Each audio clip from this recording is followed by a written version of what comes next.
To the Can I start now? Okay. Welcome to the regular meeting of the Parks and Recreation Commission meeting on May 3rd, 2023. Time is 6:01 p.m. and I invite Becky to call roll. All right, thank you. Member Kovlowski. Present. Member Merritt. Present. Member Sandoval is absent this evening.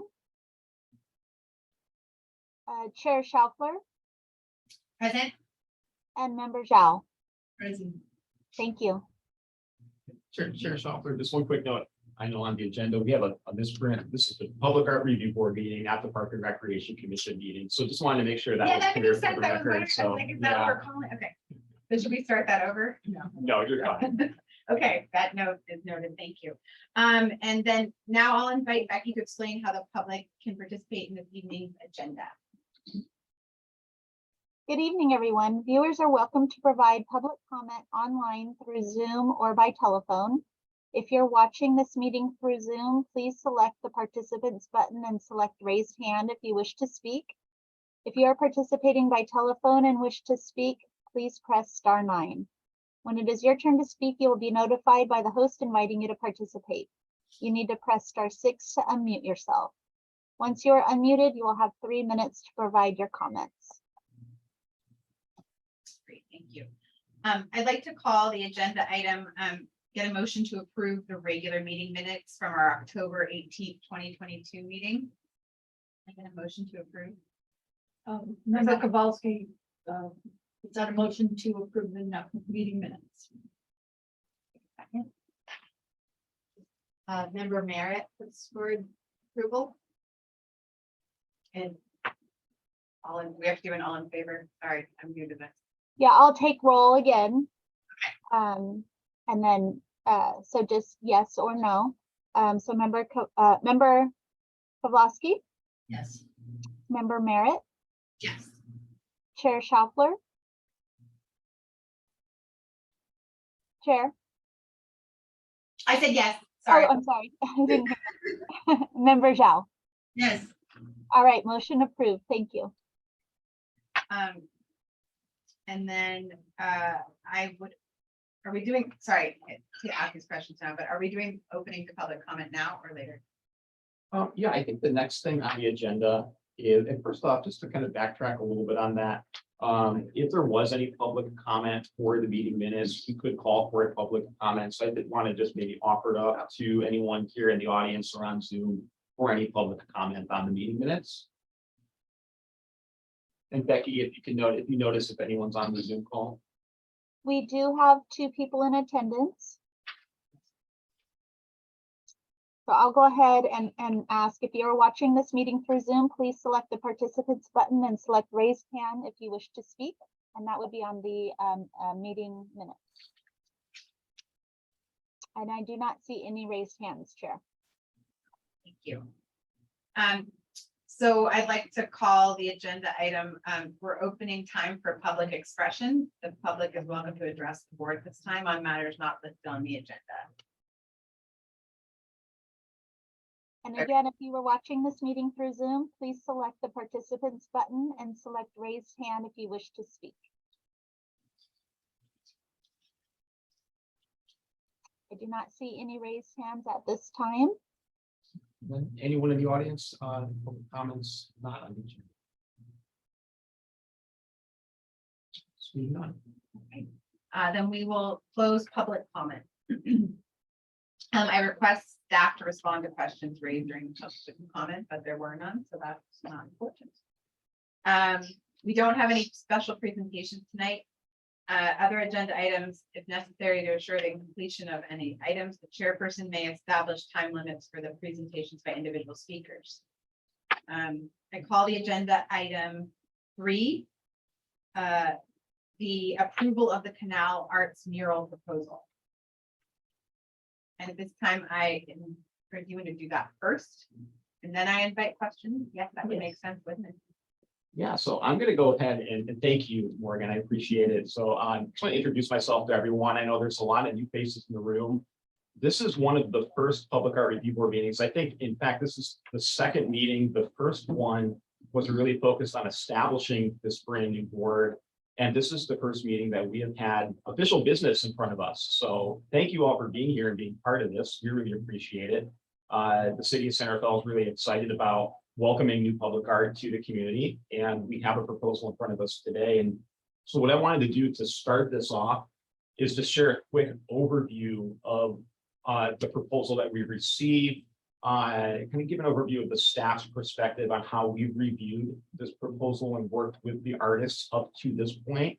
And then what I'll do is I'll turn it over to the artists to share where we're currently at and maybe answer any questions that you may have for them about next steps moving forward. So I have a couple slides I'm going to try to work through quickly here. I'm just to give you a quick moment. I'm going to open up that presentation and see if I can share that to make sure that that's shared on the Zoom platform as well.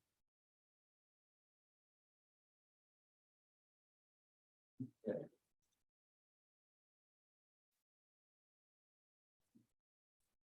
I'm going to make sure I can coordinate this on both screens here.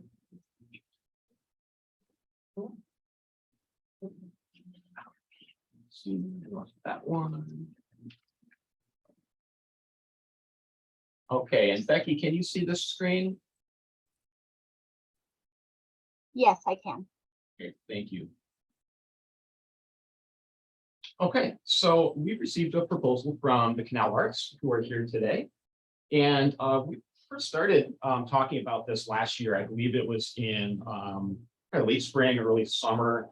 I've been with the city for about a year, and I think since I've been here, we've been talking about this project. So this has been a very long process that we've been talking about the possibility of this mural at the Borough Community Center. In February of 2023, that's when we received an official proposal from Canal Arts. This was largely in part, or largely in response to the city's establishment of the Public Art Review Board process. We were kind of telling them, hey, we want to set this process up first before we receive this proposal.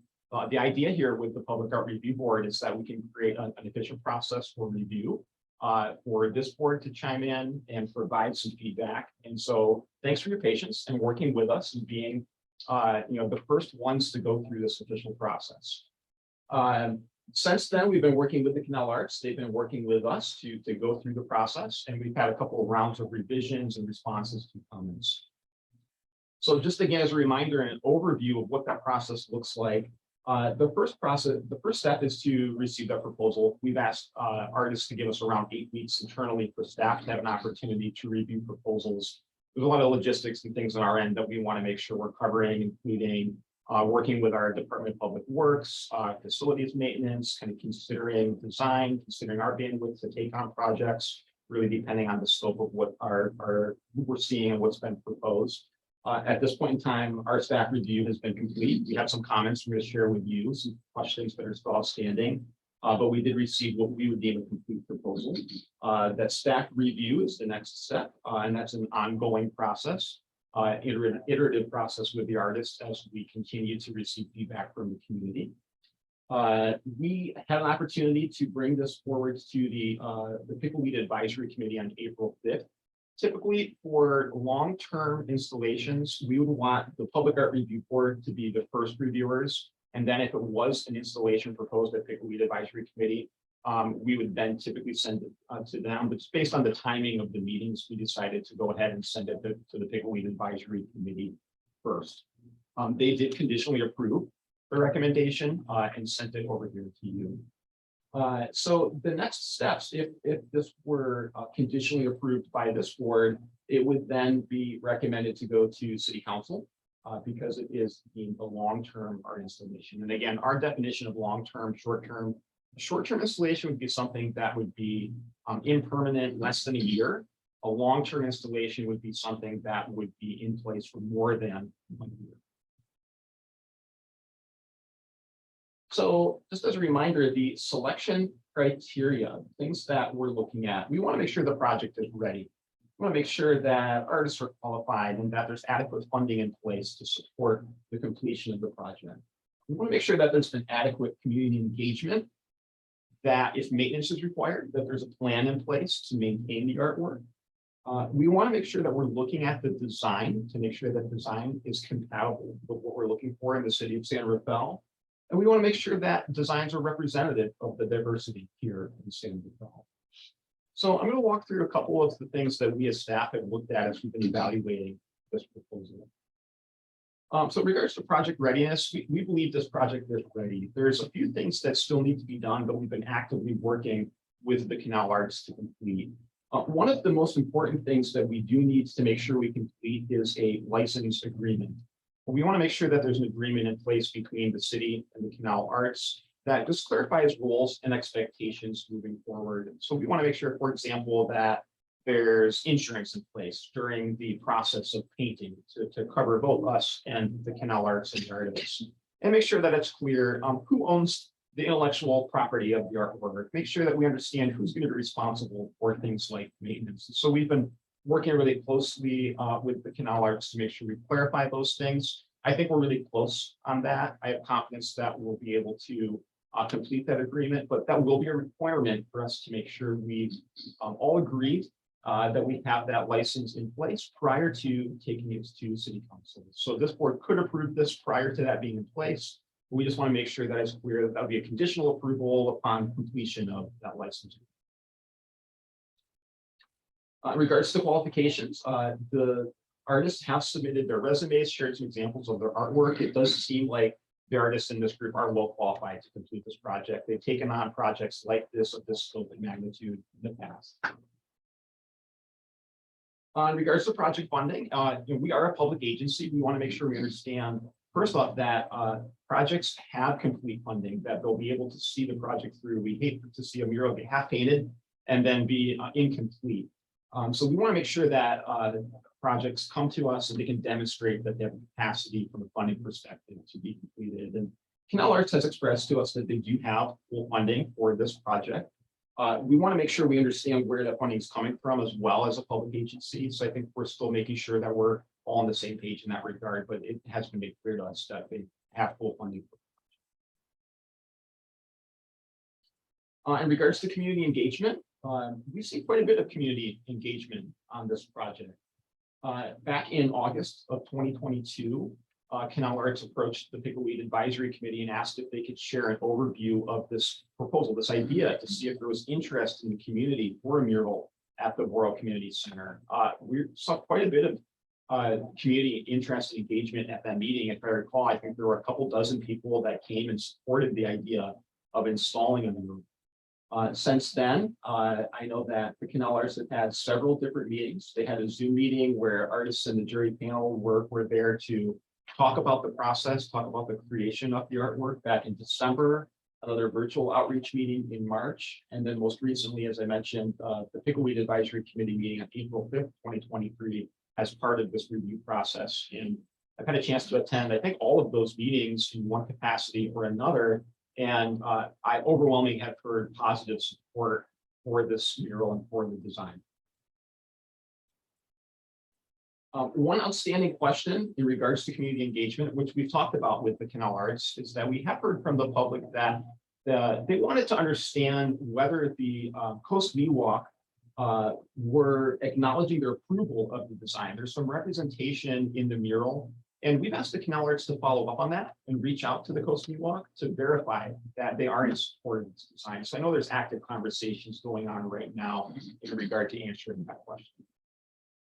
So again, I think this would be a conditional approval. The city would want to see a letter of support from the Coast View Walk to verify that, yes, that this does really accurately portray the Coast View Walk and is something that's a positive representation there. In regards to design and diversity, hopefully we'll get a chance to see the artwork here soon. I know it was part of the staff report as well. But staff are seeking, we really want the board to chime in regards to those areas. You know, our staff review, I think, is more focused on the logistics, the technical nature of the proposal. We're really hoping that the Public Art Review Board will be able to weigh in more on the design and the diverse representation. We had a couple minor design questions here in regards to the proposed painting on the windows. We just want to make sure that that was in alignment with our other user groups at the facility and whether or not that may impact internal user groups. It's not a big concern, but staff kind of had conflicting viewpoints on that. So that might be a question for the board to kind of consider here as well. Maintenance, as I mentioned before, the start work is expected. I'll let you maybe find out a little more clearly. 10 to 15 years is what we're anticipating. 15 to 20 years here. So I think we want to make sure that we do have a plan in place to support maintaining that artwork for the expected lifespan.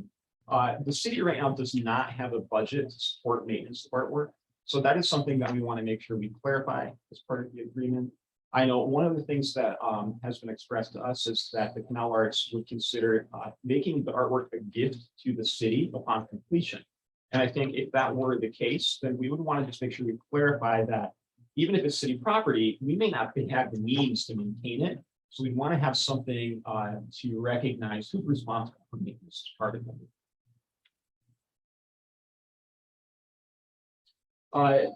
As we've been going through this process on our end, staff have heard some feedback from Canal Arts on what can we do to make sure that this is a good location for the art. So we have made some changes to the exterior of the building. We've worked to prepare that wall. We've explored what we can do to clean up the windows, make sure that that wall is prepped and ready to go. We're still kind of working through that process. We've done some removal of bushes and hedges in front of the building, working on painting the handrails, trying to make sure that if we put this beautiful artwork up, that the rest of the building will support that as well.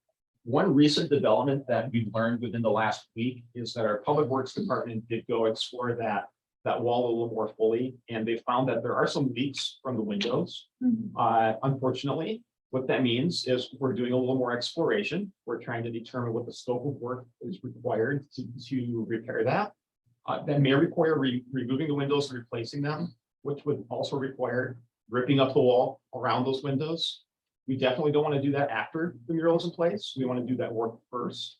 So there could be a delay here to make sure that we get that maintenance repaired. So I know we've talked about that just recently, but I want to make sure that that's clear, that that could also delay any painting start date. So, you know, our recommended action, staff right now, we recommend that the Public Art Review Board conditionally approve this proposal to paint a mural on the exterior of the community center. If you can choose to do whatever you want, ask questions, and I'm going to turn the room over here to the artist in a moment. But the next step, just to be clear, would be to send this to City Council for final approval and review. If this, since this is a longer term installation, they would be the final approval. So I'm going to turn it over to the artist here. Great. I'm Rich Story, representing the Canal Arts. First, I think a little background.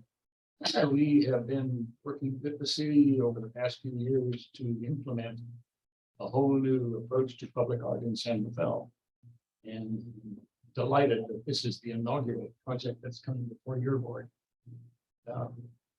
This has been in the works for over a year. We sought proposals from artists all over the country, from Mexico to Canada.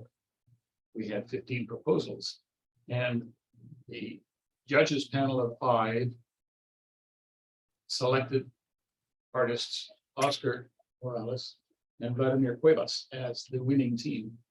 It's their artwork that you will see. It's been proposed, but it's been changed.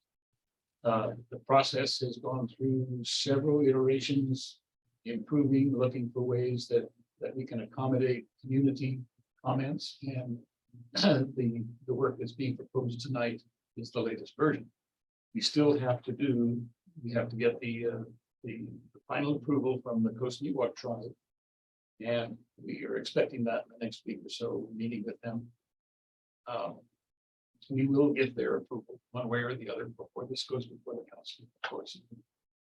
And I would like to then ask Oscar and Vladimir to present the project and from their perspective and show you what the art is and what's in it, what has been represented in the artwork. Oscar.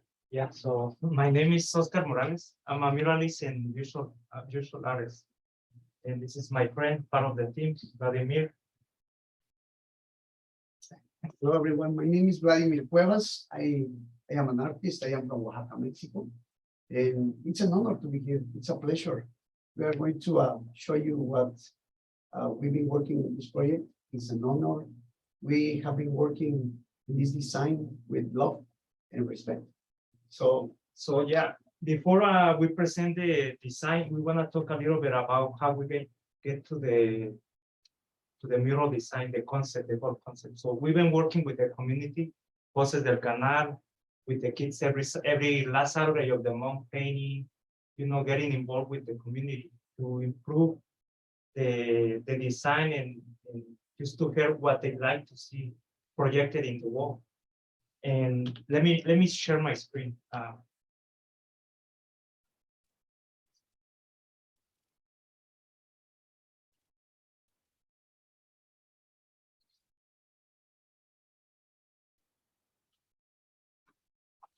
Okay, this is. Okay, this is in the Pico week, in the Saturday of the last month. There's Marina. We've been working with the kids, doing art activities. I have participated like a couple of times, whenever I have chance. We made turns with another artist too. So that's one picture.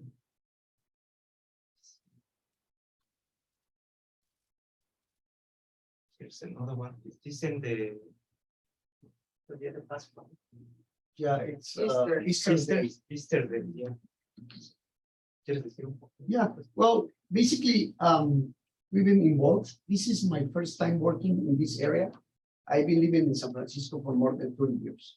And I've been working all over the places, but I am so happy that Oscar, they invite me to participate here and do the work here. And now with Voces de Canal and everything, and it's wonderful. We've been getting into the community with kids, with women, with all the staff, and we've been working in the community after the pandemic. We know we know a lot of stuff about what happened in the pandemic.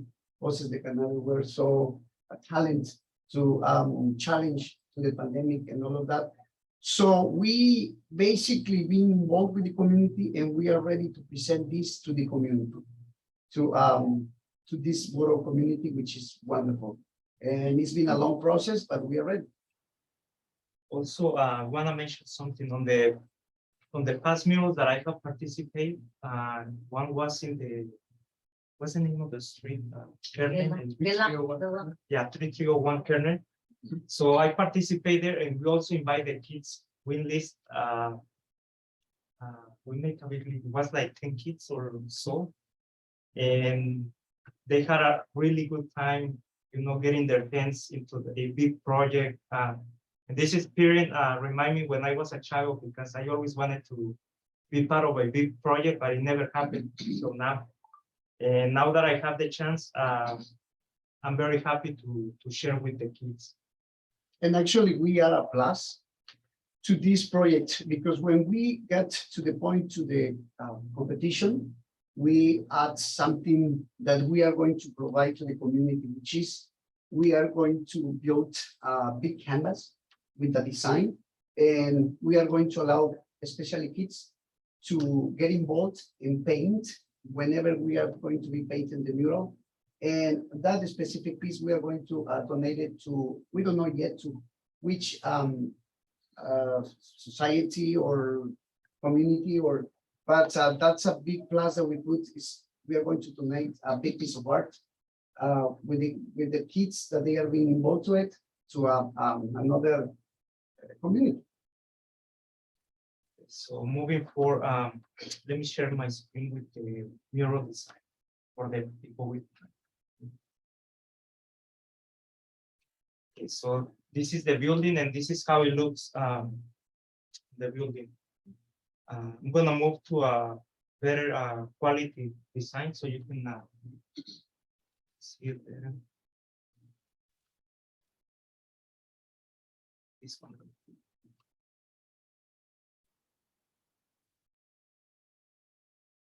It's actually very colorful. And there, Okay, so the four themes about the mural is the history of the people of the canal from many, many years ago, starting from the Miwok.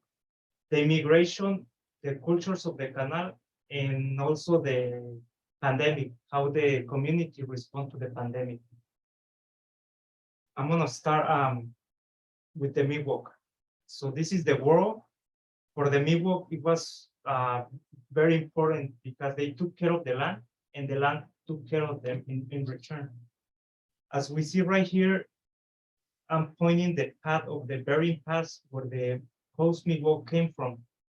They come from the Asia continent all the way down to the North America. So this is right here. On the right-hand side, we see their houses. This is the traditional houses, like in cone shape. Let's see if I can you guys see it? I see Yes, yes. Yeah, okay. So they were made out of redwood bark and also tule grass and some other natural materials. This woman right here, her name is Juana Bautista. We don't know much about her, but as we've been working with the Rancheria. Rancheria, Rancheria. yeah, Grande Rancheria, the Miwok tribe, they share with us the image because they say she was very important for them and they wanted to see projected in the mural. So we decided to include her right here. So moving to the left, we see this tule canoe, and it was used for travel to make trades with another native cultures and also for fishing. Moving to the front, we see the same tule canoe, but in the present, how they keep alive their traditions. With you can see the girl wearing a safety vest, the guy with a cool hat, glasses, you know. Moving to the right, we see the cosmic walk dancer wearing his traditional clothing. This is typically in a ceremony. So moving down with these two wells, they represent the immigration. For the wells, is very important, the immigration in search for food and also reproduction. Like we humans do immigrate for better opportunities, better lives. That's basically it. The abalone shell was like a very important tool for them and also for decoration. And it's also another image that the tribe shared with us that they wanted to include in the mural. So this is it. Sure. Yeah. So Vladimir is gonna share with you the rest. So thank you, Oscar. Basically, again, this mural has been a very long process and we have been changing a lot. So right in the middle of the mural, the heart of the mural that I call, which is the quetzal, the bird. For me, in the middle of the mural, sorry, it's the light and the goodness that I think we need all right now. That's the spirit, the stuff right there. Then if you go to the front of the mural, we'll see the three kids, which is the past, the present, and the future. The one that is with the open hands is asking to learn more about the history of the Miwok and is looking to the past. The girl in the middle is with the hands up saying, I'm here, I'm right now, this is my present. And the one on the left is looking forward the future, trying to learn and see the future, a better future as a kid. Then in the right back, we have Voces de Canal. Unfortunately, the picture doesn't show us exactly what it is, the colors and everything. But to us, Voces de Canal means a lot. Women who got together in 2014, and they've been working with the community so hard. And when they work, they change the way the kids and our culture as Hispanic people sees the way here. They've been working so much. So that's why we honor them in that part. Then on top of that, we have the, excuse me, the atom that I think, or we think is the basic units of everything and is the basic units of life. And that's why it's there. And talking about life, we jump to the COVID virus representation, which the image is undergoing to a flower. That the flower is the renewal of life. That's why those flowers are right there. You can hardly see them really well, but those flowers means the renewal of life.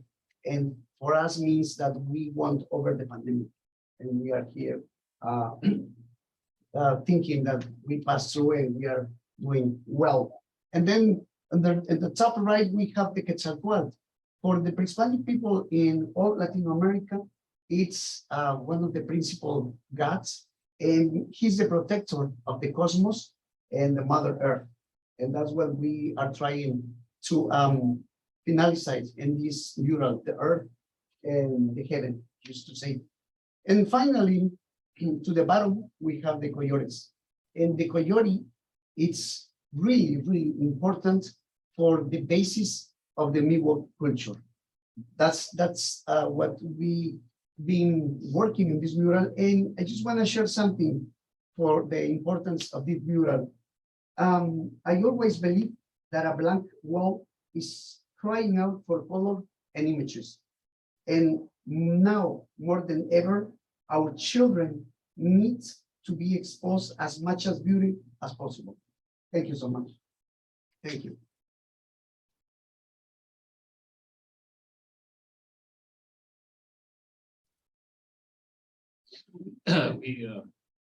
We do have a few things to resolve to get approval from Pride and an agreement with the city.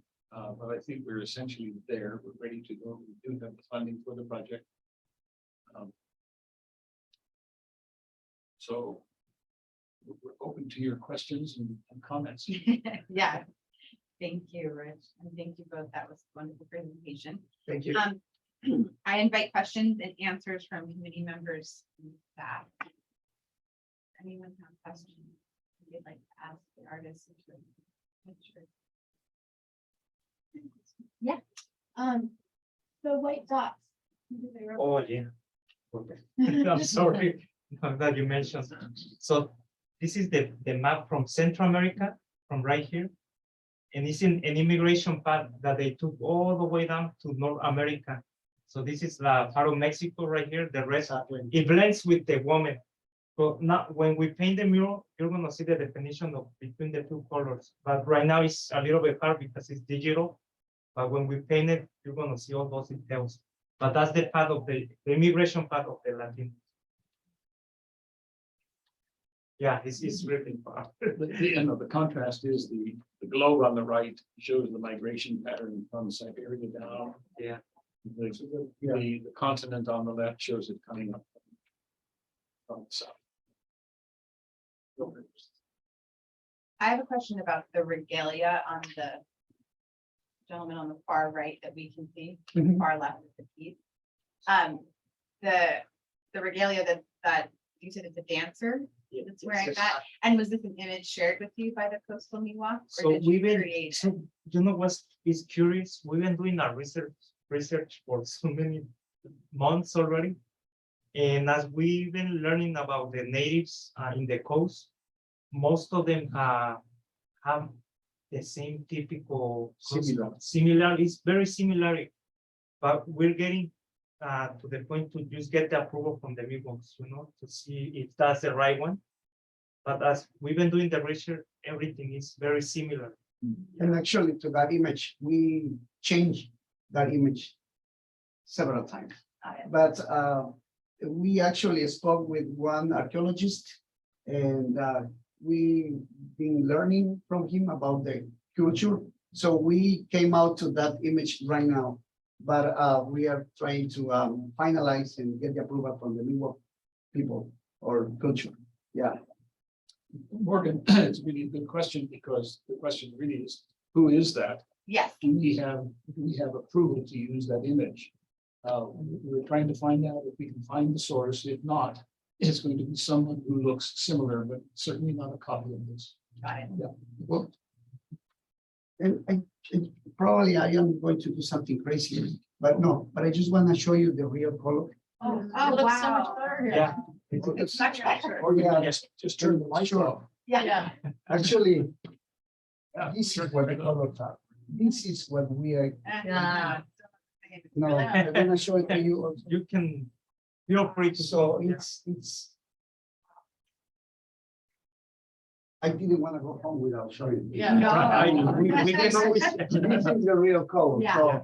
so that's the beauty, that's the beauty of the blend of the colors that we will do. And also, in the process, we will have a couple of changes, but not the major changes, different stuff and all, but I think it's going to be beautiful. I have a question. Yeah, please. So I like the different migration paths that you've got there, but the white dots, Mhm. even if we put it on the glass, it's not gonna show with the white shade there behind it. I think that the white dots maybe need to go to another color. So, one concern about that. Do we get the approval to paint the window? We're discussing, we haven't given That's, approval yet, that's why I didn't include it in the Yeah. design. but you couldn't see it. If you put white dots on there with the white shade behind it, you Yeah, couldn't no, see it. So I'm wondering if maybe, I like the idea and I like the movement, but I'm not sure white is the best color. no, we Yeah, can always. We can do, Yeah, that's a good point, actually, thank you, yeah. I don't think I'd have a problem with a little bit of paint on the window. I don't think it would limit the person inside's view. I do worry, I don't know how often we're washing those windows. I think it might need a touch up, after the window wash. Thank you, yeah, you're right. But I think it would be basically covering the entire windows, is that No. correct? Just the dot. No, actually, there- Just the dot. yeah, there's an Oh. earlier, we have an earlier version that Oscar and Vladimir created showing the windows painted, but with a film that you can see through. You've all seen this on. Yeah. on videos. However, I think the staff opinion was, staff thought that that was blocking too much light into the room. So what we're looking at now is a minimal use of any kind of images on the glass, which would not interfere significantly with anything in the interior. But it should contrast, Sharon, you're right. You're right, Has to show. you're right, could be another color. but Yeah. Yeah, you're right. And there is a way, we've done this before on glass windows, and it's very durable. It can last 8-10 years, and it can easily be refreshed. That was actually a question I had. What type of paint are you using? Well, excuse me, well, right now, we are going to use, before to start painting, The prime. the primer is called elastomeric. It's a wonderful, wonderful primer that is very durable. And then we are going to use acrylic, but high quality acrylics that I personally, I've been painting different murals and they last forever. I mean, and for me, the importance of a mural is to keep the colors, but the way I show it to you, to keep the colors. And probably we'll do 1 or 2 layers to get exactly to the color, but we are going to do the acrylic, high quality acrylic. Yes. And then a protective clear coat over it. I was just gonna Yes. ask the anti-graffiti. Yes. but- Yes, yeah. So waterproof. Yes. It's yes. also wonderful. So Maybe the window needs to be pinned too, I think. yeah, I don't mind the idea that Yeah, the window. covering the window with something that's sheer. So, I mean, it's probably way too sunny. I bet they've got those shades down when they're working there anyway. That's true. Those also trying. It would make the mural more whole. See if I can find. Some facial. I can move it. It is a- Are it's a you major- against that idea? I just want to kind of share staff's perspective on that part of the conversation. So as a community center, we have a lot of different types of user groups that may want to use the building. We have rental groups, we have art programs. The 2 windows in particular that we'd be looking at, one of those would be our art room. And I think one of the staff concerns that we've heard is just regards to how much light would we be able to get that comes into that room. I think the other kind of perspective is if there was a user group in that room that wanted to open up the windows, like with a rental group that wanted to use the community center. Not a huge concern, but definitely something to consider. What would that impact be for the groups inside? I think the original, this original depiction that we saw here That was what we really responded to, was that if we were fully covering with those vinyl obliques, the additional concern might be maintenance, as we need to maintain and clean the windows, what's the durability? I think as the design has been refined, and we've gotten down to a point where I think the current design shows more of that migratory pattern through the dots. I think staff's even less concerned about that. I think our primary concern would just be durability and maintenance, but it does not seem that the current design would really cause any issues from staff's perspective. I think if we went back to, the vinyl oblique, I think we may be kind of talking again about what some of those staff concerns are for multiple uses of the building. But it would really just depend on what that final design looked like. We would really leave it up to the board, though. I think this is not a make or break issue for us. I think if the board or city council or any other community group felt really strongly that the mural needed that to really accurately portray the messages and the symbolism that you wanted to see, I don't think this would be a deal breaker for us, but just want to make sure that you take that into consideration. I mean, I guess my thought would be, if it's paint everywhere else and not like a vinyl wrap on the building, it would actually look probably quite different. See, the thing is that we paint the entire window. It might block Light. even. Oh, no, I More- understand that completely. Yeah, I'm just saying it would, it may look kind of. It won't look as similar Mhm. on the inside of the glass, and the outside of the building. Oh, they Yeah, it will be a little different. Also because of the texture of the wall, the window Yeah. is smooth, Yeah. you're gonna not see the difference. Right, like regardless, it would be like a visual break essentially. Yes, yes. So I think the conclusion is we're resigned here to a minimal treatment. Yeah. Oh, okay. I think one other just perspective I'd want to share too is that we want the community center to be welcoming and open and have that sense of, people wanting to be welcomed in. And so just making sure that, one of the things that we do see is people kind of looking in and out of those windows. So I think we want to maintain that as well. So just kind of keeping that in mind for you. Is there a question? Oh, sorry. Hi, my name is Marina Palma and I'm a Voces del Canal member. The community, we are very, very excited about this mural. I think we've been long waiting for this, along with the new works. At the meeting, we had people with, someone came up with a great idea, and I don't know if it's been looked or not, that the history is so beautiful that if we could have that written somewhere, like the meaning of the symbols. Did you guys have time to navigate, explore that? If Yeah, that could we, be a possibility? I'm glad you brought that up because it is an element that's missing here. We do intend to create an interpretive plaque that will explain what's in that mural. And it would be on a freestanding stanchion, probably closer to the entry. We'll present that as part of the final proposal. But it will explain what you're asking about. Yeah, step by step. Yeah. And and acknowledge the process and who the artists were and supporters and so on. Thank you. We can hardly wait to see this taking place. It's coming.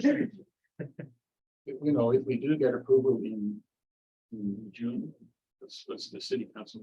But I'm giving the conditional approval here first. Of course, subject to the repair work that has to happen on this wall now, that's what we're waiting on. Yeah, That's but all take place. We hope it's summer to late summer. Yeah, I think in regards to timeline from here, depending on the outcome of this meeting and completion of some of these other steps we've talked about, we could theoretically take it to city council probably sometime in June. I think would be realistic, pending the meetings. Just this. But we would work with you to try to establish if it makes sense and timeline.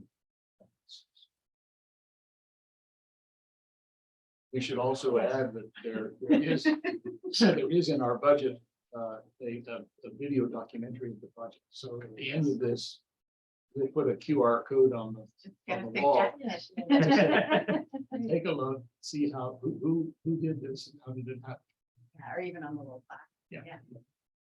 question, is someone gonna put some kind of ground cover, make the ground look nice now that the bushes are gone? It's in the city's budget? That would be the city's budget. Okay. Yeah, because it used to be very. Yeah, no, it makes sense. We just want it to Yes. look nice. Yeah, I think I have an image. Sure. And-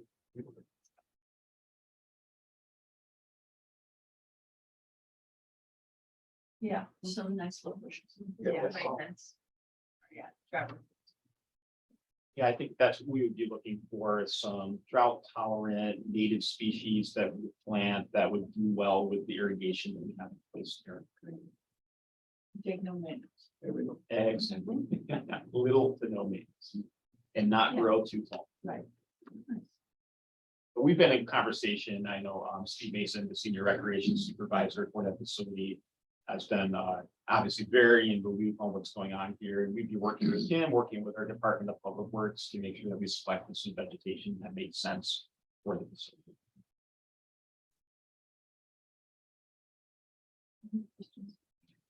Anyone else have any questions you'd like to bring? I don't have questions. Everything looks good. And then I don't know if there's anyone, if we ask Becky again. then- Yeah, I think that would be the next step in the process would be to open it up for any public comment here, probably in person first, and then move to the online forum. I have one quick question. Yes. Do you guys have the budget to get the vinyl, sheer vinyl for the windows? Is that in your budget or not? It is, but I think we moved on past that. Oh, Let's acknowledge, the staff concern is legitimate, that it does essentially block full light in the building. Even though this is a south facing wall and often the blinds are drawn as you see them. On a dreary day, they open windows, so people inside. Okay, And I'm not gonna Frank's open that point again. is, people do like to look in and out and see Yeah. what's going. In this image, you can see the dots Yeah. on the windows. I love them. Yeah. I love Yes, as you can see, every time I change the picture, you see different Right. changes. So then we would like to reopen it for public comment here in person, if anyone has any more questions. Comment. Well, my name is Daniel Ruiz Moreno. I am part of Voces del Canal, and we are here because I am happy you approve this mural. We need to something colorful and for neighborhood, and this is so beautiful for us.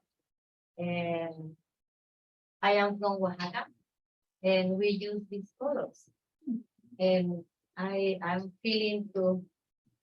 I am in my country when they show to us the mural, is everybody is so happy, and our Latinos is so happy because this mural represents to us when we came from different countries, Guatemala, El Salvador, Mexico, many Latin American, and this is why I am here to.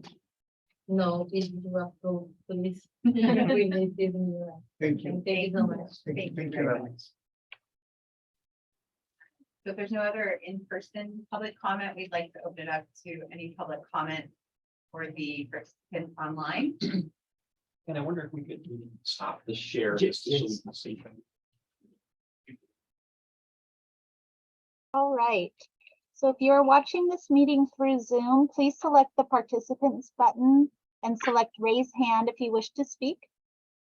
It doesn't look like we have anybody on by phone, but we do have 2 raised hands. So let me get my timer ready here. Give me just a minute.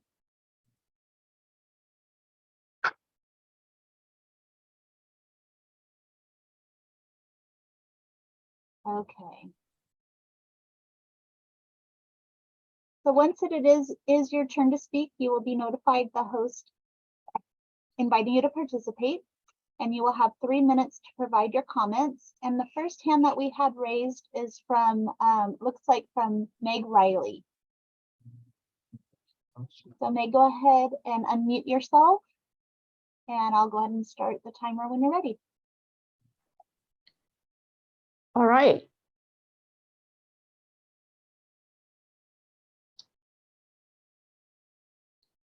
Is it my turn to speak? Yeah, go ahead, Meg. We can hear you. Okay, great. It's a round of thank yous, and I want to start with thanking the board, the first in the history of the city of San Rafael Public Art Review Board. Thank you for your time and your interest and your support and your help with this. It's a watershed moment. This is the first project, and presumably this will go on for years. Secondly, I want to thank the city and the city staff, starting at the mayor's office right on down.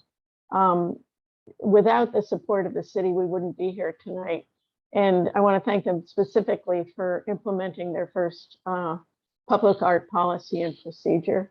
And then I also want to thank the community who has consistently shown up to help support not only the projects, but also give very important input to shape these projects. And we hope we can count on the community in the future to keep doing that. It's beautiful art. And that leads me to thanking the artists who are not only talented, but they've really engaged in meaningful community engagement. And that's been essential to producing the work that you see tonight. And lastly, but not, I don't know how to say this more loudly, thank you to the Storic Studio Architecture, which is Rich Storic, for his leadership and his persistence in bringing forward public art in San Rafael and bringing this project forward. Marin Society of Artists acts as fiscal sponsor for this project and occasionally for some of the other Canal Arts projects, but it is Storic Studio Architecture who are literally the architects of this work. So thanks very much. And I'm done.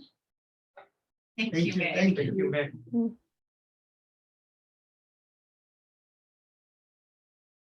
Okay, it looks like we have one more raised hand here. So let me go ahead and reset this timer. Christina Rosales, I'm going to go ahead and unmute you. And when you are ready, go ahead and share your comments.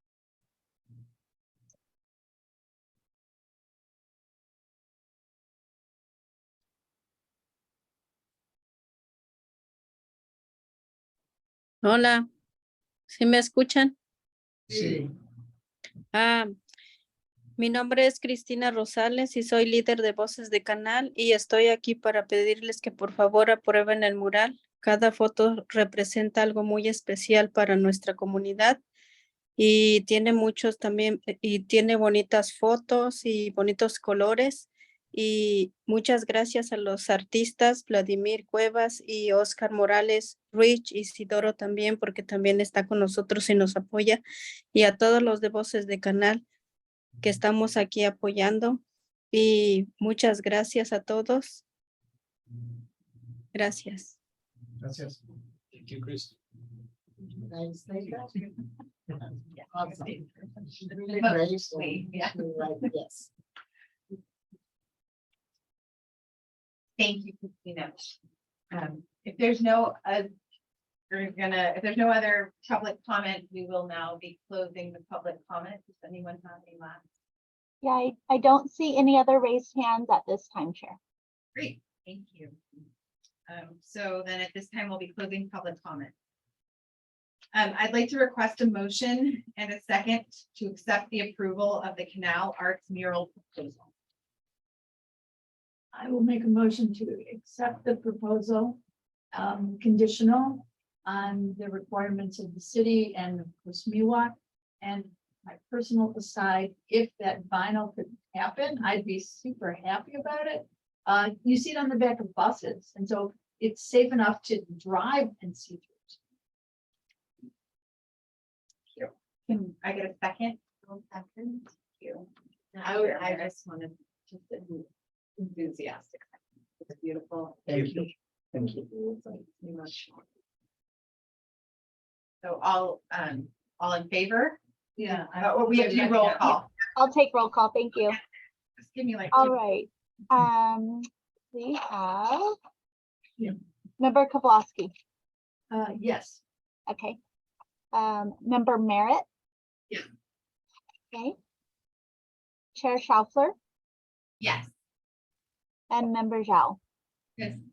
All right, motion approved. Thank you. Thank you all. When we see the real colors. Yeah. How long takes to finish? So I'd like to call for one more agenda item, right? Me too. Yeah. So we have one more agenda item B. Maybe. Sorry. We're gonna keep going with the meeting. Sorry. So we have another agenda item B, the overview of the Falkirk Cultural Center program. So I believe Craig will be presenting that. I'll do a quick introduction. Do we need to take a quick, like a minute, just a transition break real quick here? You don't need to stay. Nope, you do not need to stay unless you'd like to. So you're more than welcome to, but if you'd like. to transition, that's really nice. Thank you so much. for Thank your you, time. thank you. Thank you so much. Thank you. Thank you. both. Thank you Thank so for being much. here. Thank you. Yeah. I hope to see you soon. Yeah. Come see it. Thank you. Bye bye. Bye bye. Thank you.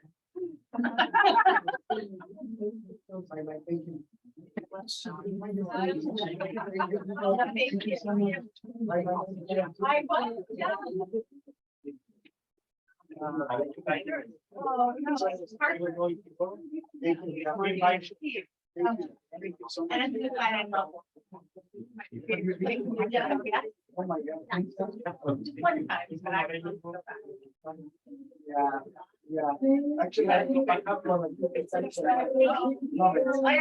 Yes. Thank you. Take it.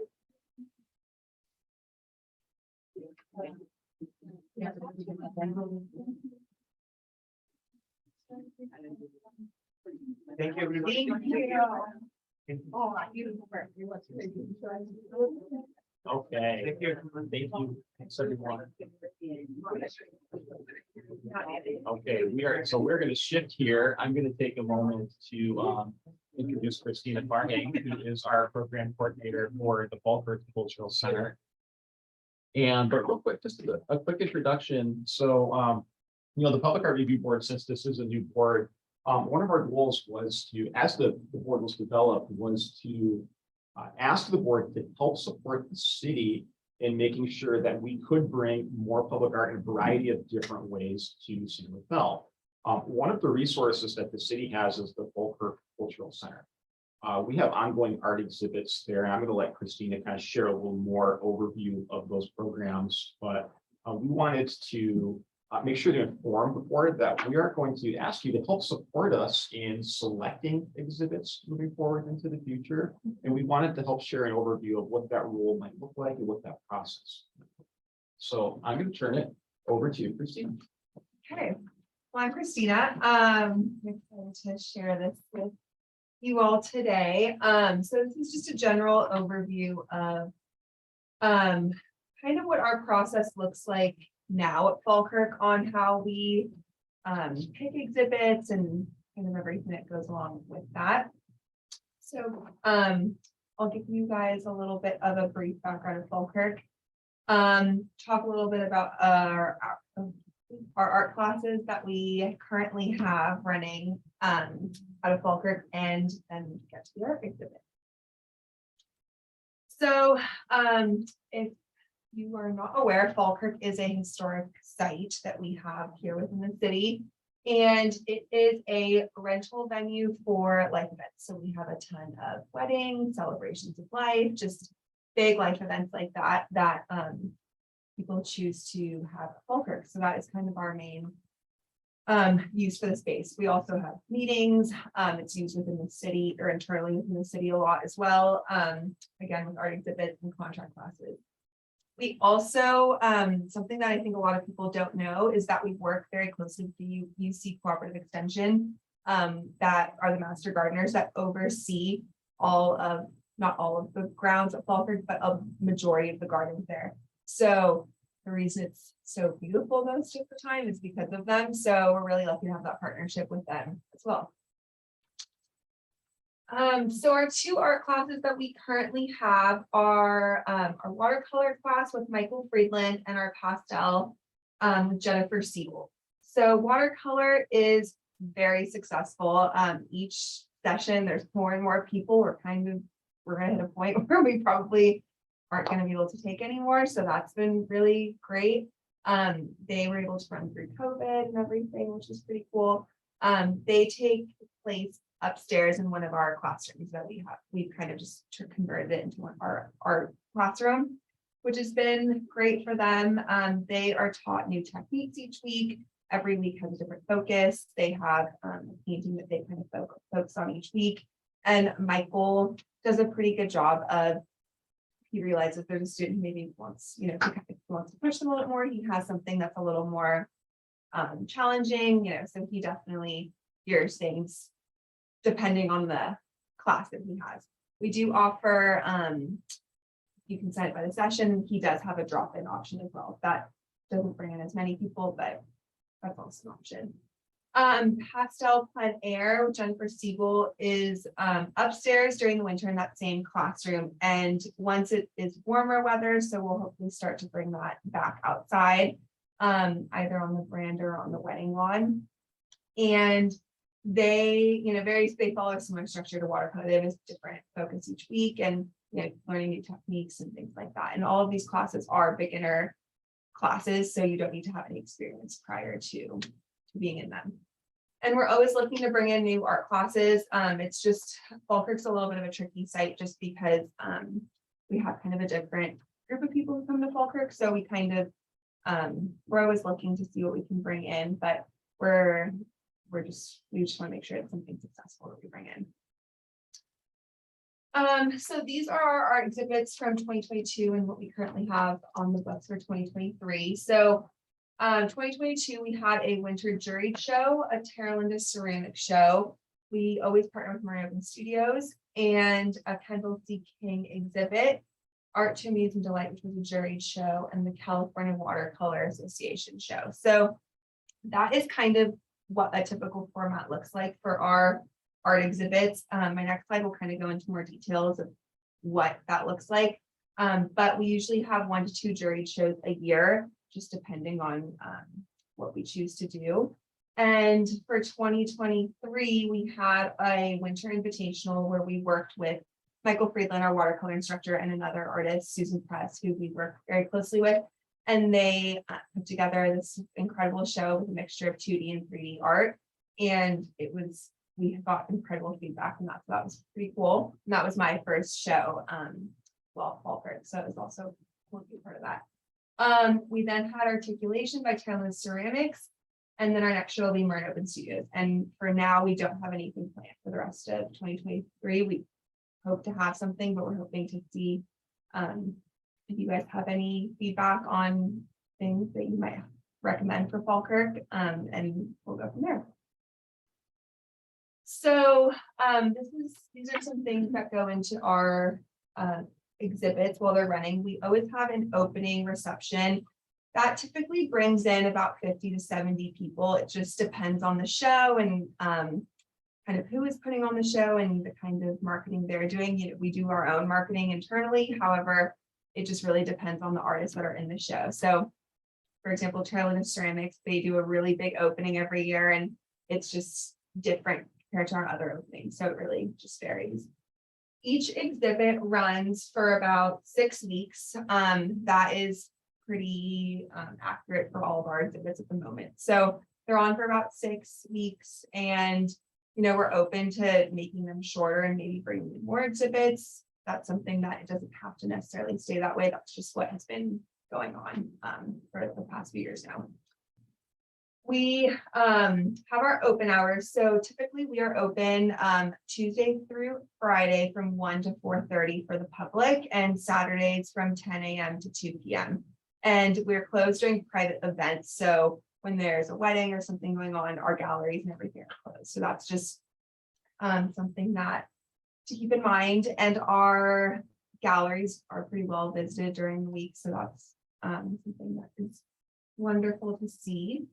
We do partner with Artworks Downtown for their art walk that they do every second Friday of the month. So we always try to get, or we always make sure to get on their list. So that's something that brings in a good amount of people on those Fridays as well.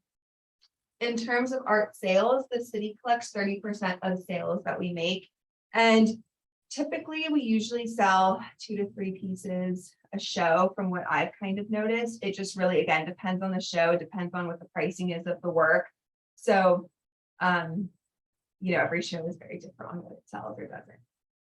In terms of signage and marketing material, we always provide our postcards that I actually have some for all of you for our next show. We always provide those marketing postcards for ourselves and for our artists. So that's what we provide. And in terms of signage, we always put a poster on an A-frame out at the bottom of the Falkirk driveway. That way it kind of, people, we actually do get a lot of people through that. They see the sign and say, oh, I've been here my whole life and I've never come up to Falkirk. So that definitely attracts people. And we do our best to provide a digital version of artwork online for those who may not be able to visit Falkirk in person due to, whatever reason that may be. And that's something that we're really trying to do as much as we can. It has not happened for the last few shows, but it's something that is, we really strive to have. So currently how we are picking artists or picking exhibits is on our website, we do have a proposal form that people can fill out directly from there, or it can be sent in through email or the physical mail. We, at the moment, kind of get, it's hard to say, we've had kind of our usual shows that we have every year, and there are a few that trickle in, but it just really depends. But we do solicit for artists through Cafe, and that's how we do our juried shows. Our activity guide, we kind of always have a call for artists in there and, may get people's attention. And the Falkirk website has all the information as well. And then, from there, city staff reviews eligibility. But what would be great is to have, other people to also be able to run these things by, because, for me, who I don't have a huge art background, it's nice to have other people's opinions and everything when it comes to making decisions like this. What we require from artists in terms of once they're already in the process and ready to have a show, we require them to provide us with a loan agreement. This basically describes all the artwork that is loaned to us during the period of the show. So, basically asks for what's the name of the piece, what is the medium, what are the dimensions, just all the information related to the piece, just so we know exactly what is in the building in case something were to happen. The exhibitor agreement is what states all the terms and conditions that are, and required documents that we need during the show. And that also has a signature on it, and insurance. We require all of our artists to provide proof of insurance to general liability insurance if something were to occur. So some challenges that we have been seeing is that we do feel that these decisions are difficult to make. If you don't have an art background, some of these, it's hard to kind of please everyone. So, and again, planning high quality exhibits, we want to make sure we're kind of putting on the best that we can for the city and not just throwing things together just because we feel like we have to. We also want to make sure we're meeting the community's interests and making sure we're providing a variety of art that appeals to everyone. And at the moment, we feel that we don't have a competitive process. So, it'd be great to kind of make this something that, people are definitely honored when they have a show at Falkirk, but we want it to be something that is a little more difficult and just put it like that. So what our recommendations for changes is that we are looking into doing a seasonal request for proposal instead of just having it run throughout the whole year. And, with that, hopefully we can do some, bigger push for that so that people know that we're doing this. And then after that, we would, internally review the proposals and then look to you guys for support and advice on all of I just want to interject real quickly. Christina is new to our team. She's actually not new to the city, but she's new to her role at Falkirk. She's basically only been there about 6 months. We have a lot of transitions within our department, so her overseeing Falkirk and the art program is new to her as well as new to myself. I'm Debbie Youngkin. I'm the senior recreation supervisor who helps to support Christina. So we're very excited about the process to be able to work with you and able to basically build art at Falkirk and really, try to bring in more people from the community to realize that San Rafael is doing all we can to make sure that art is represented. And I apologize, I didn't acknowledge you over there in the. You're a huge It's all part her. of this. And I just want to kind of echo that sentiment too. Both Christina and Debbie are really the primary holders of this process and information. And I've really appreciated sitting down with them and learning a little bit more about this process.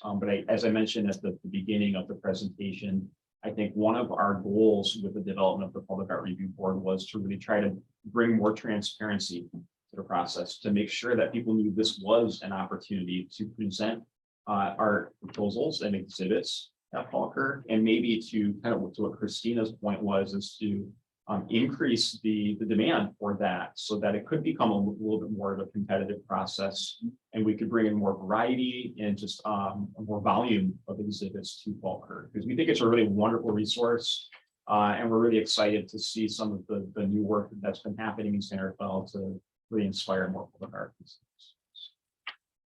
So thanks to both Christina and Debbie for all your work on this.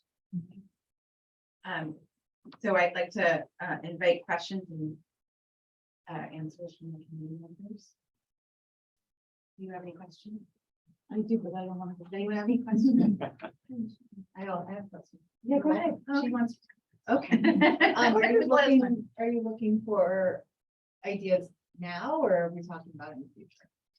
More in the future, Okay. yeah. I think, and let me maybe respond just a little bit to that, chime in, fill in any gaps here, but I think what we're thinking is that we do want to move to a more like an RFP process, a call for artists process. I think we're still formulating the timeline for that and what that will look like. There are a couple shows and exhibits that we know we're going to want to keep on our calendar that we may not be coming to the board to ask for feedback on. There are some things that we know are very popular right now. We've got pre-existing relationships with some artists and some jury shows that we want to be able to maintain. But we are trying to kind of figure out what that process might look like. And what we've established right now is that maybe this summer we'll be putting out that RFP. And then at the next regularly scheduled Public Art Review Board, we're hopeful that we may be able to come back to you with some exhibit proposals that we may be able to share, as well as some recommended timelines that we could bring forward. But I think, this is a new thing. I think it might be iterative. You might be looking at what we get, how this process goes, and then responding and coming back to you. We're not necessarily looking for like feedback on process. I think this more, we want to inform you essentially that we want you to be part of the process moving forward. Go ahead. I love the idea of the RFPs. I think it's better to go and ask for what you want than wait for something to trickle in. And I think that I could even see it quarterly. And so you get something approved and then your show's in 6 months, so you have time and, and then you have the whole process running. Is it limited to local San Rafaelians? Is that what we're called? No. No, Oh, okay. the Watercolor Association, artists come from all over, even the Terlin ceramic artists, although they're Terlin ceramic artists, they represent artists from, all over around. Yeah, because I was thinking like there's the Marin School of Arts. My son is in a school in an art program in the city. And, it would be a goal for high school kids to have a juried show at the end. And, we know that we've got it booked for this period. And I think they would love it. And it's something to put on their resume. So I think there's a lot of opportunity there. Sorry. Well, Youth and Arts does that. The high schoolers every year. Oh, do they? Yes, we've been doing it for, the Rising Stars High School Art Show has been going on for 50 years. Where is that? At Youth and Arts Gallery. So you guys Okay. are part of the Sticking Just the Friday, right? The art work. Yeah. How busy? How busy is it? Yeah.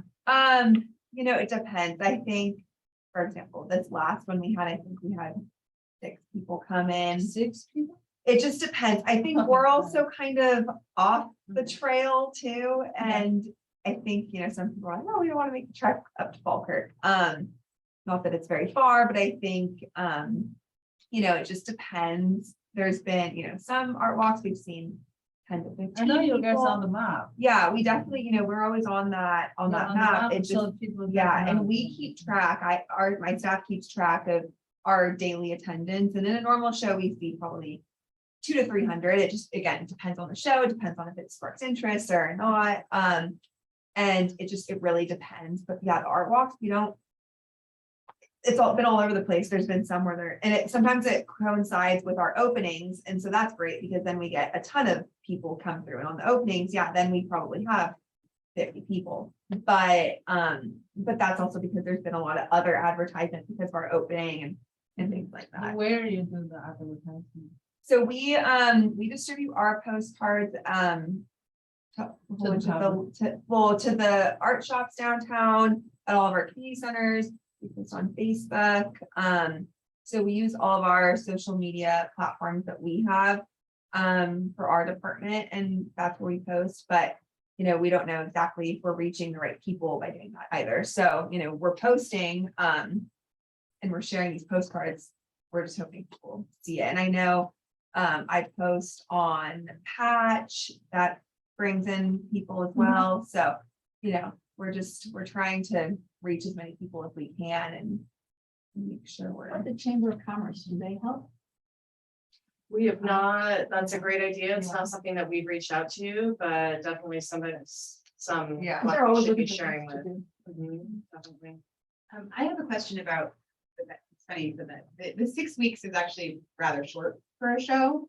And I wonder if you could align it with Second Friday Art Walk and say every 8 weeks, if you might see a better turnout for both events. I mean, we do that at Youth and Arts where we actually try to have our openings coincide.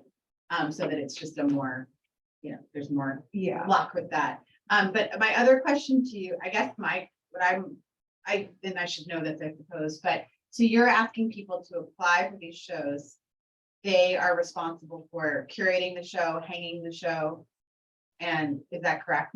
Okay. And then I assume all the framing costs and all that stuff as well. It's all the artist. Okay. Yeah, that's just interesting. I mean, I think an area where I would be interested to see is, a lot of times artists are not good at, no offense to all the artists in the world, but they can't always make decisions about their own work and what looks good and what fits together because they're too close to it. And also sometimes the hanging can be a little bit, so I just would be curious if there was the potential within the city budget to either have someone, bring in, call for outside curators for shows, or to have, they're called preparators, people that hang the work. So I just would be curious about We that. do actually have 2 people who have supported us in the past with curating shows for us. Oh, great. As well as the hanging when it's needed or requested by artists. We do have those resources available to us. Oh, good. Okay. I would just add though too, that, right now, the city does not have a public art budget. So the Falkirk Cultural Center and the programs there's a very small budget that supports that. But it would be very limited, I think, to maybe respond to be able to think if we are increasing number of exhibits and trying to be more intentional about that. Right now, the city doesn't have a budget for that. Okay, the artists to come bring some volunteers. Family member, friends, depending on those, that's easy. It's not easy. They take care of their own things. I think it's a good point about the curating. You really need someone to pull the whole thing together to make it an interesting and dynamic. So. I agree. I think it's a really interesting thing to think about and for us to consider. I think if we're trying to be more intentional about this process, it's really good feedback. I think it's a good program. It's good. I always bring some.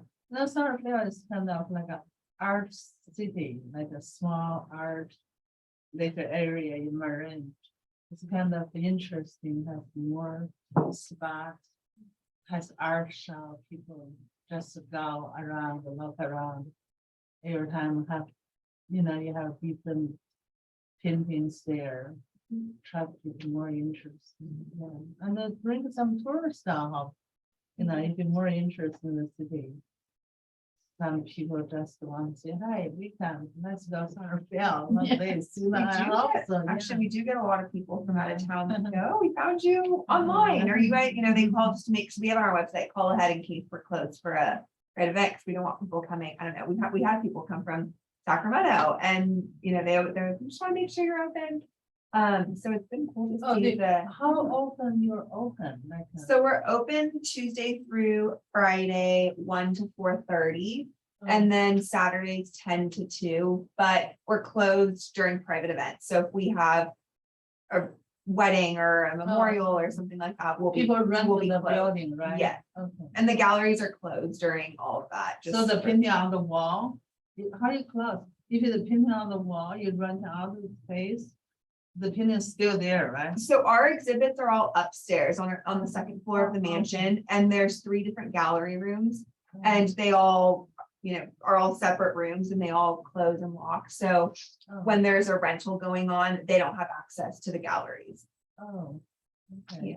And I just gonna mention too, I wanted to share at the end of this meeting, when we close the regular meeting, we were going to invite all of you to Falkirk if you're interested, totally optional, but to get a chance to see the physical space, because we do think that's important to understand as we're bringing you exhibits, what's going to be functional, what's going to fit with the space that we have. So I'm not sure if you've had a chance to go to Falkirk before. I have.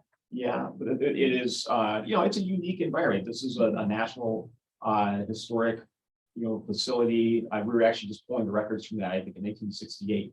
1972, I think, is when they submitted that, and we were registered. It's a really incredible facility, but there are some limitations.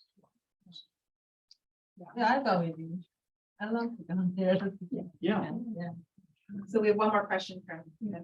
It's kind of just, I wanted to piggyback on what you were saying about the high school seniors and that sort of thing. So I teach art to elementary kid, like kindergarten through 4th or 5th. And I know there's youth and arts, obviously, but there isn't much opportunity out there for like their stuff to be seen. There used to be more, my understanding from previous art teachers, there used to be more. And then a lot of that got cut due to like, can do funding and that sort of thing. And so I don't know if like that's too infantile and your stuff is more sophisticated in general, but some of the stuff that they created is just absolutely amazing. And it would be like a great way to get parents in, keep kids interested in art. It doesn't have to be, it could be like for elementary school, and maybe that money goes to their can-do budget or their individual school, or if parents want to pay $20 for a torn paper painting or whatever. But anyway, I was just thinking about that because it's really, their art is, I'm very emotional. You can't tell. I'm like very moved by art. So it's important to me for like the kids, the high schoolers, to get exposure when they can. I think it's a good idea also because it'll expose more people. Like if my kid's art's there, I'm gonna go. And more people will be coming and then, it'll snowball. And especially if you've got open galleries now.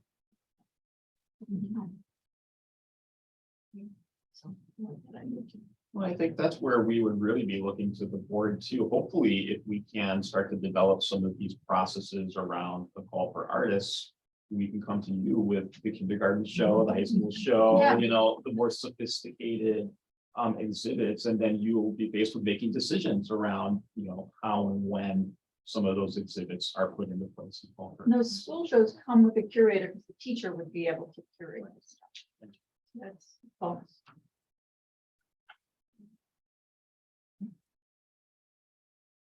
That's all I have. So if no one else has any comments on the board, I'd like to open it up for public comment for anyone joining us online. Thank you, Chair.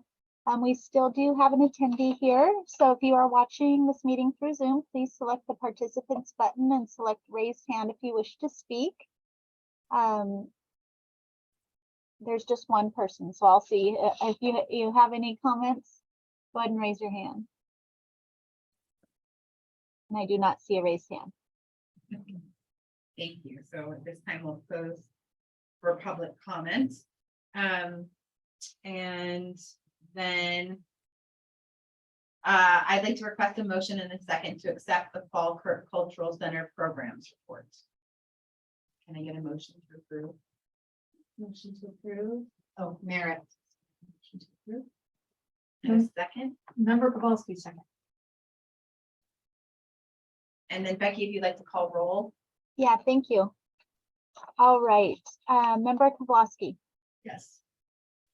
Member Merritt, Yes. Chair Schaufler, Yes. and Member Zhao. Yes. All right, motion approved. Thank you. Thank you. I'd like to call agenda item number 4, the staff liaison report. All right, and I'm gonna keep it quick because I want to make sure we can get out of here too, but this is the first kind of real meeting of this board. And I again, just wanted to say thanks to all of you for being here. I think one of the things that I hope to be able to provide to you when we meet is just an update on happenings within San Rafael in regards to public art. So I'm hoping that I can continue to bring you information during this time. But that's something that's going to be, I think, under development in my mind. I think one of the couple things I did want to share. One is I know that the city of San Rafael, we're a partner in this group called the Downtown San Rafael Arts District. I know Youth and Arts is also a partner in the Marine Society of Artists.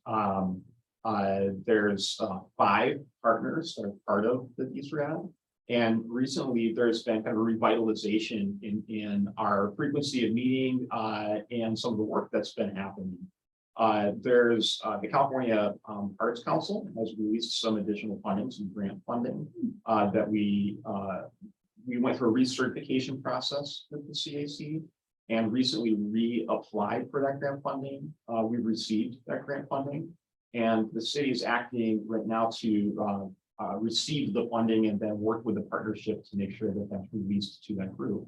I don't remember the exact number, Morgan. I think it was around $676,000 over a 3-year term.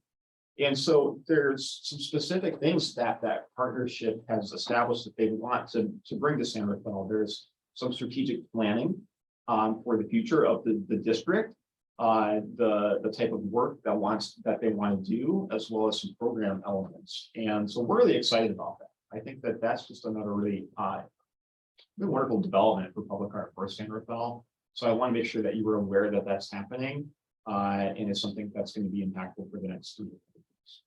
So that's really great news. I did share as part of the agenda packet, there's some upcoming events happening. I know Christina shared that we have our Marine Open Studios that's coming up. When's opening? Tomorrow. So you can't make it tonight to Falkirk, then you can show up tomorrow and you can see like maybe a little more lively. I also shared several other kind of just neighborhood events, community events that are taking place over the next couple of weeks and months. And but I'm going to keep it pretty short for this particular meeting. I hope to bring some more information your way in the future, but I will turn it back over to you. I'd like to invite questions from committee members. And then I would open it for public comment, but I don't know that we have any public commenters. We do not have anyone left. No, thank you. So I'll close that public comment. And then we'll go to agenda number 5, item number 5, other brief reports on any meetings, conferences, and or seminars attended by the board members. I mean, we have a free community art event, but I don't think that counts. So I'll share. Okay. Youth and Arts is having, so we're the arts provider in all 7 elementary schools in the San Rafael City School District. We have a 3-year partnership with the district, and it's the first time that we're achieving actual arts education equity in our own community. So the students are receiving visual arts, music, and dance, and sort of depending on what they want, cycles through over 3 years, meaning that over the 3 years, they all get a chance to get all of the different art forms. We are celebrating that with our D Street celebration on May 20th. It's a free art event for the community. We encourage everyone to come and to create. We're going to have performances by students and teaching artists. We're going to have chalk painting. We used to do the Italian Street Painting Festival, for those who don't know. we're doing a big version of that. I mean, anyway, it'd be wonderful. We'd love you to all come. But it's definitely community oriented, so we want the city of Nimmerfeld to have that too. But I think that's my only, that's it. So does anyone else have any public we don't have any public commenters, but no one else on the. And I believe Marin Open Studios participates in. Yeah, Open, I mean, not Open Studios, Marin, Marin Society of Open- Artists. yeah, I'm doing the Marin Studio. Great. In Sausalito and the new one. Oh, you're doing those too? Yeah. And I know I have the here. Yeah. also. Yeah, exciting. Okay, so then, if we have no public commenters, then we will open and close public comment. And we can adjourn the meeting at 7:31 p.m. All right. All right, thank you.